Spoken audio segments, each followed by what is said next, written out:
जी तो दोस्तों, आज मैं लाया आपके लिए मीटर रिवर्स करने की ऐसी टेक्निक, आप देखकर खुश हो जाएंगे। मेरा एक दोस्त मेरे पास आया, मुझे कहता है मेरी इस बाइक का मीटर रिवर्स करके दें और ये बिल्कुल ज़ीरो हो जाए। लेकिन आपने मेरी बाइक का मीटर खोलना भी नहीं है और उसको आपने रिवर्स भी कर देना है। मैंने कहा ये तो कोई मसला ही नहीं। तो आए मैं आपको दिखाता हूँ मैं इस बाइक का मीटर रिवर्स किस तरह करता हूँ। ये देखें, ये मीटर 53 किलोमीटर चला हुआ है।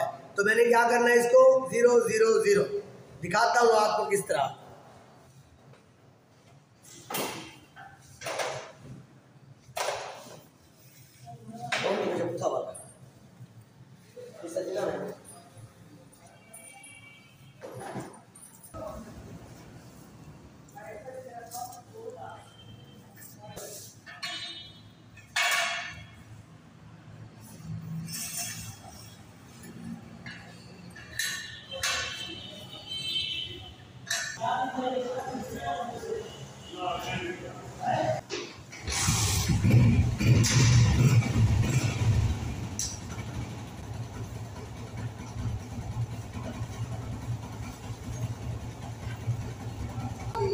अब ये चलता रहेगा और ऑटोमेटिक इसका मीटर रिवर्स हो जाएगा।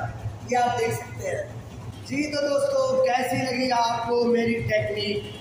अगर मेरी वीडियो पसंद आई हो, मेरे चैनल को लाइक करें, सब्सक्राइब करें और बेल के आइकन को दबाएं ताकि हर नई वीडियो आप तक पहुंच सके।